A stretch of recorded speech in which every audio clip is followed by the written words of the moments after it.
pretty easy to get into these. So just start it, wait till that screen comes up and press enter, and it'll go into this screen, and you can choose it, press enter again and it'll pause it, so you've got plenty of time.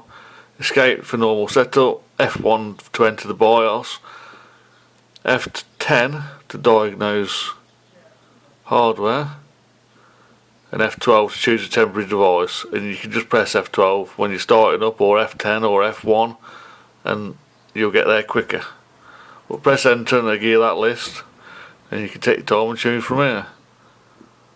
So F1 to get into the BIOS, and F12 to enter a temporary startup device. So I'm going to go there,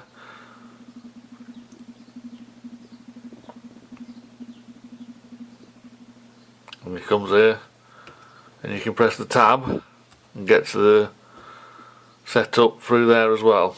So even if you come into it via F12, you can still get to your boot menu, your setup from here. So pretty easy to do.